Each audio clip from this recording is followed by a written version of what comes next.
अस्सलाम वालेकुम everyone, welcome back. उम्मीद करती हूँ कि आप सब खैरियत से होंगे। आज मैं आपके साथ जो रेसिपी शेयर करने वाली हूँ वो है एप्पल जैम की, जो कि हम घर पे बनाएंगे बहुत आसान तरीके से। और ये इतना यमी और इतना टेस्टी बनने वाला है कि बनाने के बाद आपको कभी भी बाज़ार के जैम पसंद नहीं आने वाले हैं। इसके लिए सबसे पहले आपने आधा किलो या किलो के हिसाब से सेब ले लेना है। आधा किलो मैंने सेब लिया है और आधा किलो सेब में हमारा तकरीबन एक जार जो हम मार्केट से लेते हैं उतना हमारा बन जाता है। लेकिन इससे क्या होता है कि यह हमारे फ्रेश फ्रूट से बनता है और जो मार्केट का होता है उसमें केमिकल का इस्तेमाल होता है। तो घर की बनी हुई चीज़ें जो होती हैं बच्चों के लिए हेल्दी होती हैं और आपको दिल मुतमईन रहता है कि बच्चों को कुछ हेल्दी खाने को मिल रहा है। एप्पल को अच्छे से छीलने के बाद आपने इसको सबसे पहले आपने इसको 4 हिस्सों में कट करना है और दरमियान का जो पार्ट होता है जो जिसमें इसके सीड्स होते हैं उसको आपने अलहदा कर लेना है।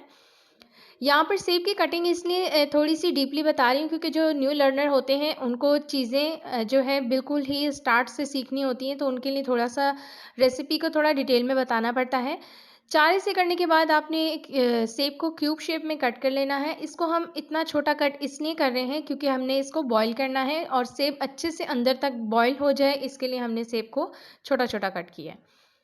यहाँ पर हमने एक पैन ले लेना है या फिर किसी किस्म की देगची या पतीली जो आपके पास अवेलेबल हो और उसमें डालेंगे तकरीबन आधा कप के करीब पानी, क्योंकि सेब में ऑलरेडी पानी होता है और हम जैम बना रहे हैं तो इसमें पानी कम डलेगा।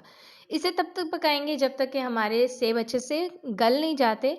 आधा कप जो हमने डाला था इसके अंदर सेब में पानी, तो उसी में ही ये सेब गल गए क्योंकि सेब ने ऑलरेडी पानी था। और ये मैंने मीडियम फ्लेम पे बनाया। आपने ये याद रखना है कि सेब अच्छे से गल जाए और इतनी आँच ना हो कि आपके सेब जल जाएँ, क्योंकि जले हुए सेब में स्मेल आ जाएगी और आपका जो जैम है ख़राब हो जाएगा। अब आपने क्या करना है, एक ब्लेंडर ले लेना है जी या फिर एक ग्राइंडर जो भी आपके पास अवेलेबल है उसमें, या फिर आप हाथों की मदद से भी कूट सकते हैं इसको। आपने इसको एक पेस्ट बना लेना है। बॉयल हमारे एप्पलों का जब पेस्ट बन जाएगा तो हमने उसे वापस उसी देगची में डालना है जिसमें हमने उसे बॉयल किया था। और अब यहाँ डालेंगे 1 प्याली के करीब हमने इसमें चीनी डाली है, लेकिन चीनी को हमने पाउडर फॉर्म में ले लिया है। चीनी को पाउडर फॉर्म में इसलिए लिया है ताकि ये आसानी इसमें अच्छे से मिक्स हो जाए। और हम जब इसे अब हमने हल्की आंच पे पकाना है और चम्मच चलाते रहना है जब तक कि हमारी चीनी अच्छे से मिक्स नहीं हो जाती।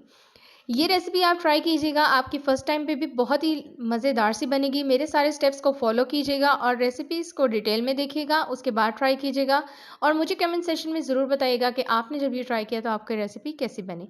चीनी अच्छे से हल हो चुकी है, अब डाल लेते हैं आधा चम्मच के करीब हम इसमें सिरका। सिरका मैंने तकरीबन आधा चम्मच डाला है, या फिर आप 3 से 4 ड्रॉप्स इसका हिसाब लगा सकते हैं। यहाँ पर मैं आपको दिखा देती हूँ, यहाँ पर ये तकरीबन आधा जो है पक चुका है, लेकिन अभी इसमें लेस नहीं बनी है। जब तक कि इसमें लेस नहीं बन जाती या फिर हमारा जो एप्पल जैम है ये पेंदा नहीं छोड़ देता। पेंदा ये जो देगची का तला होता है इसको कहा जाता है। ये जब तक जैम अलग नहीं होना शुरू हो जाएगा तब तक कि ये थिक नहीं बनेगा, तब तक ये बनेगा नहीं। लीजिए ये देखिए, तकरीबन 15 मिनट पकाने के बाद हल्की आंच पे ये देखें पेंदे से बिल्कुल अलग हो रहा है। आपको नज़र आ रहा होगा कि ये आपस में अच्छे से जुड़ चुका है, तो यहाँ पर जैम तैयार है।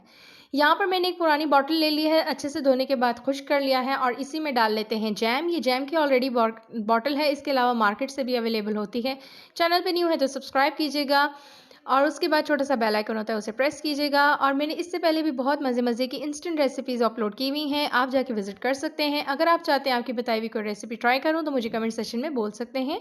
रेसिपी पसंद आए तो लाइक कीजिएगा। Thanks for watching. अल्लाह हाफ़िज़।